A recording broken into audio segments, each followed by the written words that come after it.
The cold fluorescent lights of the clinic cast everything in that particular shade of sickly blue-white as Natalie stared at the grainy black and white image in her hand. A baby, her baby, a tiny bean-shaped cluster of cells that would become a person, growing inside her just 8 weeks along. Manhattan glittered around her as she stepped out into the late September rain, the ultrasound printout tucked safely in the inner pocket of her coat. The city lights reflected in puddles like scattered stars, beautiful and completely indifferent to her crisis. 4 weeks. That's how long ago James had disappeared without a trace after nearly a year together.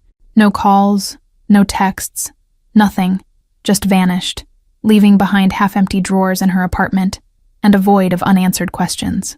Her tiny apartment greeted her with the same empty silence that had become her constant companion. 1 bedroom, a kitchenette, and a bathroom barely big enough to turn around in, but it was hers, at least until rent was due again in 3 more weeks. The ultrasound had been the last thing she wanted to do today, but her doctor had insisted after confirming the pregnancy test results. "Let's make sure everything's developing correctly," she'd said gently, probably seeing the panic in Natalie's eyes. She needed to tell someone before this burden crushed her. Her best friend, Rachel, was traveling for work somewhere in Europe with spotty reception, but she'd want to know about the pregnancy and James's disappearance. With trembling fingers, Natalie pulled out her phone and took a photo of the ultrasound. She opened their message thread, attached the image and typed, "Wish you were here. I could really use my best friend right now. I'm pregnant, Rach. James is gone. I don't know what to do." The little whoosh sound as the message departed carried a strange finality with it. It was real now. She had told someone. She set her phone down and dragged herself to the shower, letting hot water cascade over her until her skin turned pink. When she emerged wrapped in her threadbare towel, she heard her phone chime from the living room. That was fast. Maybe Rachel was awake despite the time difference. She padded across the cold floor, leaving damp footprints behind her. The notification made her heart stop. It wasn't from Rachel. It was from a number she didn't recognize with a New York area code, and the preview showed 3 words that made no sense. Is it mine? Somehow, in her exhausted emotional state, she'd sent the most intimate message of her life to the wrong number. "I'm so sorry. Wrong number. Please ignore," she quickly typed. The response came immediately. "Who is this?" She hesitated, then wrote, "Just someone who made a mistake. Sorry to bother you." The 3 dots appeared indicating the stranger was typing. "You texted James Holloway's old number," came the reply, and the room seemed to tilt around her. That was impossible, unless James had changed his number, unless the number she'd been texting for the past 4 weeks had never reached him at all. "How do you know James?" Natalie typed with shaking hands. The response took longer this time, each second stretching painfully as she watched the typing indicator appear and disappear. "We had business together. He owes me. A lot." Natalie's throat went dry. James was an investment banker, or so he'd claimed. They'd met at a coffee shop near the financial district, his expensive suit and confident smile a stark contrast to her bargain rack dress and nervous demeanor. "What kind of business?"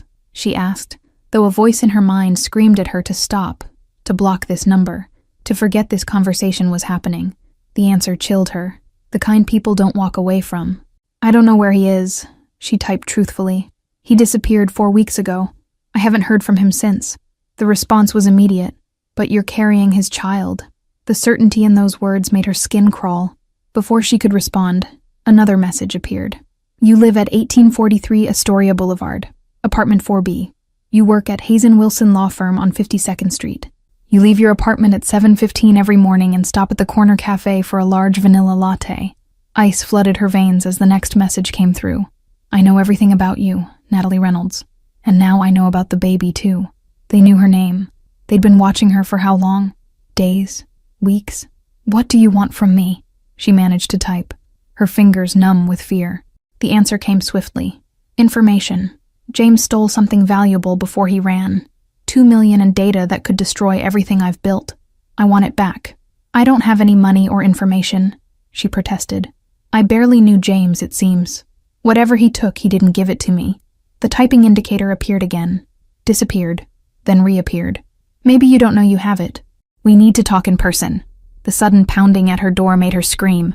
"Miss Reynolds," a deep voice called through the thin wood. "We need you to come with us." She backed away, looking frantically for a weapon, her phone, anything to protect herself. "I've called the police," she lied, her voice breaking. A laugh from the other side. No, you haven't. Now please open the door before we open it for you. The man's voice became softer, almost gentle. Mr. Blackwood sent us to bring you to him. He's very interested in meeting the mother of his business partner's child. As they escorted her downstairs and out to a black SUV with tinted windows, Natalie caught sight of something that hadn't been there before. The sleek, menacing silhouette of a private jet waiting on a nearby airstrip, its engines already humming with anticipation. The jet sliced through the night air with a rhythmic hum that vibrated in Natalie's chest as she sat rigidly on the leather seat. Through the window, she watched New York City transform beneath them, the familiar grid of streets shrinking away as they rose higher, the city becoming a sprawling constellation of lights. They approached what appeared to be a large estate north of the city, situated on a cliff overlooking the Hudson River. A landing strip glowed with perimeter lights on impeccably manicured grounds, the property radiating the kind of wealth that didn't need to announce itself. A slender woman in her 50s with silver-streaked hair pulled back in a severe bun met them at the entrance. "Ms. Reynolds," she acknowledged with a slight accent Natalie couldn't place. "Follow me, Mr. Blackwood doesn't like to be kept waiting."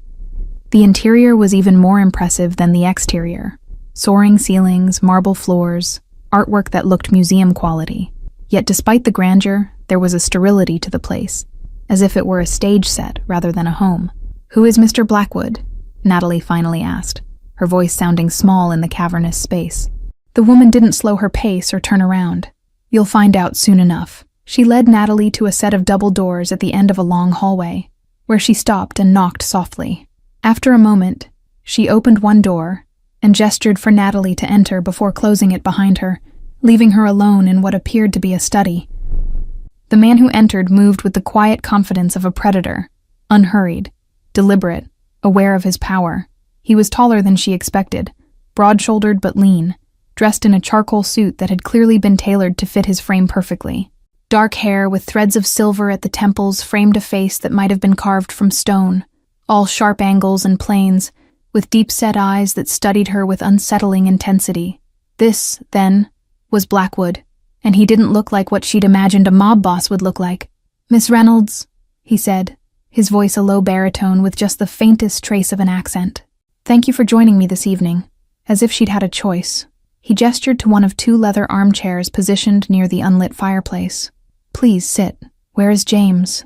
she asked, surprising herself with her boldness. Blackwood studied her for a long moment, taking a sip of his drink before answering. "I was hoping you might tell me that. I told you already. I don't know. He disappeared 4 weeks ago. No warning, no explanation." Her voice cracked slightly. "I thought he loved me." A bitter smile curved his lips. "James Holloway is very good at making people believe what he wants them to believe." "What did he do to you?" she asked, clutching the water bottle he'd offered tightly. Blackwood leaned forward, his eyes never leaving hers. "James worked for me for 5 years. He was brilliant with numbers, with finding patterns where others saw only chaos. I trusted him with my financial operations. And then 4 weeks ago, he disappeared with 2 million of my money and information that could destroy everything I've built," Blackwood continued, watching her reaction carefully. "The question, Ms. Reynolds, is how much you know about any of this." "Nothing," she insisted, her voice steadier than she felt. "I thought he was an investment banker. We met a year ago, started dating. He moved some things into my apartment 6 months ago, but kept his own place too. He said it was closer to work. I guess that was just another lie." "You never questioned where his money came from? The lifestyle he maintained?" Natalie looked down at her hands, shame washing over her.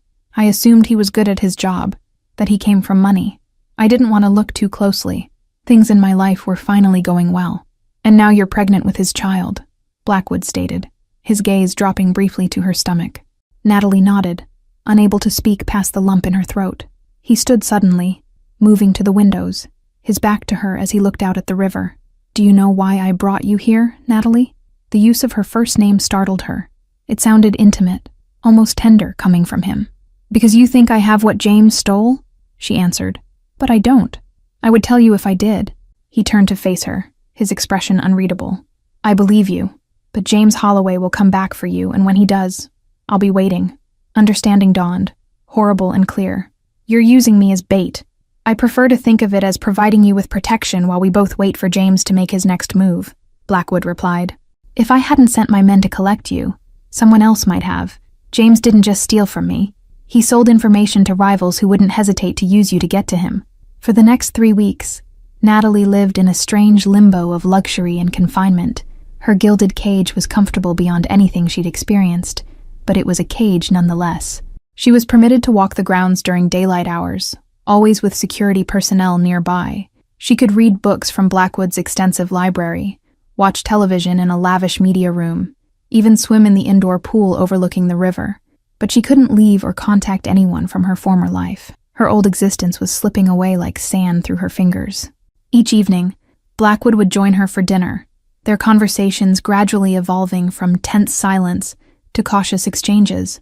He was surprisingly well-read, knowledgeable about art, literature, and history, a cultured man beneath the dangerous exterior. "You have an appointment tomorrow," he informed her one evening as they finished their meal. "With my personal physician. She'll be conducting an ultrasound to check on the baby's development." His casual control over her life should have angered her, but the genuine concern in his voice was confusing. The ultrasound revealed a healthy 12-week fetus, its tiny heart beating steadily on the monitor. Natalie had wept at the sound, overwhelmed by the reality of the life growing inside her, while Blackwood had stood silently by, his expression unreadable but his presence oddly comforting. That evening, Elena, the silver-haired housekeeper, delivered an envelope to Natalie's room.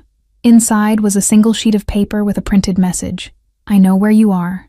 I'm coming for you. Tell no one. Jay." Her heart raced as she read the words, hope and fear warring within her. James had found her.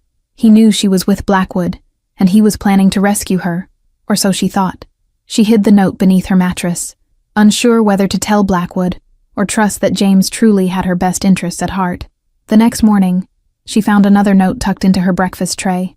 "Tomorrow, 2 p.m., the garden gazebo. Be there alone." Her fingers trembled as she quickly destroyed the evidence, burning it in the bathroom sink before anyone could discover it. When tomorrow came, she made her way to the garden, telling the guard she needed fresh air. The gazebo stood empty when she arrived, but moments later, a groundskeeper approached, removing his hat to reveal James's familiar face beneath a poorly applied disguise. "Natalie," he whispered urgently, taking her hands. "Thank God you're all right. We don't have much time. I've arranged for us to escape tonight. Meet me by the east gate at midnight. There'll be a car waiting." His eyes drifted to her now visible baby bump, something unreadable flashing across his face. "Is it true?" he asked softly. "You're pregnant?" Natalie nodded, watching his reaction carefully. "Yes, 12 weeks now. I found out after you disappeared." He looked away, guilt evident in his expression. Or was it calculation? "We need to get you away from Blackwood," he said, squeezing her hands. "He's dangerous, Natalie. The things he's done, the people he's had killed. You and our baby aren't safe here." The conviction in his voice almost convinced her. "Why did you leave without telling me?" she demanded. "Why disappear for nearly 2 months?" James glanced around nervously. "I had to protect you. Blackwood was suspicious, watching me. I needed to secure our future first, set up new identities, a place for us." His explanation sounded rehearsed, hollow somehow. Over the weeks with Blackwood, she'd learned to listen for the silences between words, to notice the subtle tells of deception. "How did you find me?" she asked, testing him. "I have contacts inside Blackwood's organization," James replied too quickly. "They told me he'd taken you, that he was using you to get to me. But I've got a plan, Natalie. Trust me one more time. Midnight tonight. The East Gate. I'll be waiting with our future." As midnight approached, Natalie paced her room, conflicted about James's plan. She'd spent hours weighing her options: escape with a man who had abandoned her once already, or remain in Blackwood's luxurious prison where, despite everything, she felt strangely protected. At 11:45, she slipped on a dark sweater and soft-soled shoes, tucking a small flashlight she'd taken from a kitchen drawer into her pocket. The hallways were dimly lit, but not entirely dark. Security cameras mounted discreetly in corners tracked her movement. She navigated through the kitchen where she'd memorized the blind spots in the surveillance system during her weeks of careful observation. The night staff had retired to their quarters, leaving only the occasional guard patrolling the perimeter. The garden path was illuminated by soft ground lighting, casting long shadows across the manicured lawn. Natalie's heart hammered in her chest as she crept toward the east gate, staying close to the hedges to avoid detection. The cool night air carried the scent of pine and distant water, a stark contrast to the stifling atmosphere of constant surveillance inside the mansion. Crickets chirped in rhythmic waves, occasionally falling silent as Natalie passed, nature's own alarm system sensing her intrusion into the night. A security light swept across the lawn in predictable intervals, forcing Natalie to time her movements with practiced precision. During her walks, she had carefully counted seconds between patrols, noted the rotation of guards, identified the cameras that occasionally froze for system updates. Her pregnancy had given her an unexpected advantage. The guards had grown accustomed to her unusual sleep patterns and midnight walks, attributed to her condition rather than suspected planning. One guard had even mentioned his wife's similar restlessness during her pregnancy, unwittingly providing Natalie with the perfect cover story. James was already waiting, a hooded figure beside a section of wall where the security lighting had mysteriously failed. "You came," he whispered, relief evident in his voice as he took her arm. "Quickly now. There's a gap in the patrol schedule." He guided her through a narrow opening in the gate that had clearly been tampered with. Beyond the wall, a nondescript sedan idled in the shadows, its engine running quietly. "Almost there," James murmured, his grip tightening on her arm. As they approached the vehicle, the driver's window rolled down, revealing a hard-faced man with a scar along his jawline and cold eyes that assessed Natalie with clinical interest. "This her?" he asked in a heavily accented voice. "Yes," James replied tersely. "Let's go." Something in the exchange made Natalie falter. The man wasn't looking at her with the indifference of a hired driver, but with the calculated interest of someone appraising valuable merchandise. "James," she said slowly, pulling back slightly. "Who is this?" James's face tightened with impatience. "Just a friend helping us get away. Come on, we don't have time for this." He tugged her forward more forcefully than necessary. The pieces suddenly fell into place with horrifying clarity. The Russian accent, the predatory assessment, the too convenient escape plan. "You're not running from the Russians," she whispered, horror dawning. "You're working with them." James's expression confirmed her suspicion before he could deny it. "It's complicated, Natalie. Blackwood was going to kill me. I needed protection. The Bratva offered me a deal, the information and half the money in exchange for their help." "And me?" she asked, her voice breaking. "Was I part of the deal too?" His silence was answer enough. "The child is valuable to them," he said, his voice low and urgent. "Insurance that I'll continue to cooperate. They won't hurt you, not if you're carrying my baby." The cold calculation in James's words turned Natalie's blood to ice. He was selling her, selling their unborn child to the Russian Mafia as leverage. The man she had loved was nothing but a monster in familiar skin. Suddenly, floodlights illuminated the area, momentarily blinding them. "Security breach at the east gate," a voice announced over an unseen speaker. The Russian driver cursed, reaching for what Natalie instinctively knew was a weapon. James yanked her roughly in front of him, using her as a shield as he backed away from the vehicle. "Stay back!" he shouted into the darkness. "I'll hurt her!" Natalie felt something hard press against her side.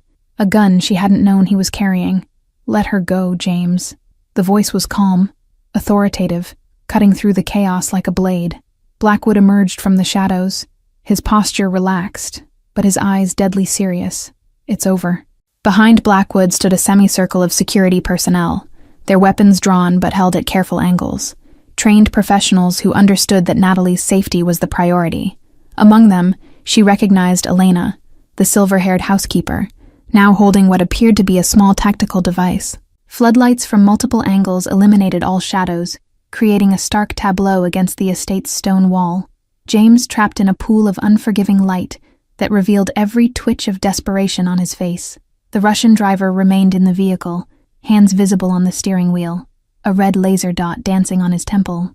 Night birds scattered from nearby trees, their wings creating momentary shadows across the scene, nature itself seeming to recoil from the human drama unfolding below. The estate's warning system emitted a low, persistent tone that Natalie had never heard before, a sound she would later learn signaled a breach of the innermost security protocols. "Stay back, Blackwood," James called, his voice edged with panic. "I'll do it, I swear to God!" Blackwood continued his slow approach, his gaze locked on James. "No, you won't, because the moment you harm her, you lose your only bargaining chip." Natalie could feel James's heart hammering against her back, his breath coming in rapid gasps as his carefully constructed plan disintegrated. "I want safe passage," he demanded. "A car, clear roads to the harbor. Then you get your flash drive back. Blackwood stopped about 10 feet away, his expression almost pitying. You really don't understand your position, do you? The Russians have abandoned you. Your driver is being detained. My men control every exit. There is no escape. In the split second of James's distraction, Natalie drove her elbow back into his solar plexus with all her strength, a move Blackwood had taught her during one of their self-defense lessons. James's grip loosened just enough for her to tear free, dropping to the ground as security personnel swarmed forward. They subdued James with brutal efficiency, disarming him and forcing him to his knees. Blackwood appeared at Natalie's side, helping her to her feet with surprising gentleness. Are you hurt? He asked quietly, his eyes scanning her for injuries. No, she whispered, though in truth she felt broken in ways that had nothing to do with physical pain. Blackwood nodded, his expression softening slightly. You did well, Natalie. Very well, playing along until you were certain of his intentions. She looked up at him, suddenly understanding. You knew he would try to contact me. You let it happen. Blackwood didn't deny it. James was always predictable in his desperation. Using you and the baby as leverage was exactly the kind of gambit he would attempt. What happens now? Natalie asked as the SUV pulled away from the scene, leaving James in the custody of Blackwood's security team. Blackwood was silent for a moment, his gaze fixed on the night landscape passing outside the window. That depends on you, he said finally. The immediate danger has passed. James will give us what we need to neutralize the Russian threat. You could return to your life if that's what you want. The offer of freedom should have filled her with joy, but instead, it left her feeling strangely hollow. Return to what? She asked softly. My tiny apartment? My mundane job? A life where I would raise a child alone, always looking over my shoulder? And if that's not what I want? She asked, hardly believing her own boldness.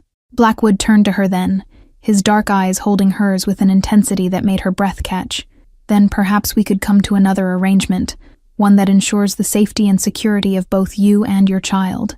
3 months later, Natalie sat on the terrace of what was now her home, watching the sunset paint the Hudson River in shades of gold and crimson. Her hand rested on her now prominent baby bump, feeling the occasional flutter of movement from within. Inside, preparations were underway for a gallery opening. Blackwood had discovered her talent for art curation and had helped her establish connections in the New York art world.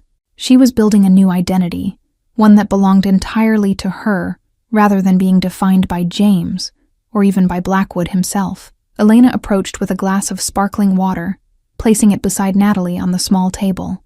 Mr. Blackwood called. He's on his way back from the city and asked if you would join him for dinner. Their relationship had evolved into something neither of them had anticipated. Not quite romance, not merely protection, but a partnership built on mutual respect.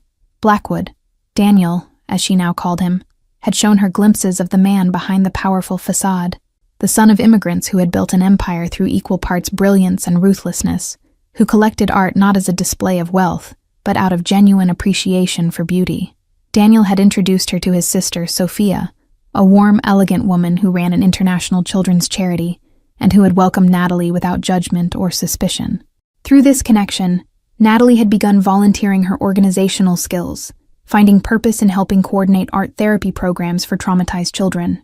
The nursery overlooked the East Gardens, where gardeners were creating a small butterfly sanctuary, Daniel's subtle gift to the unborn child, ensuring her first memories would include beauty and natural wonder rather than the concrete and noise of city life.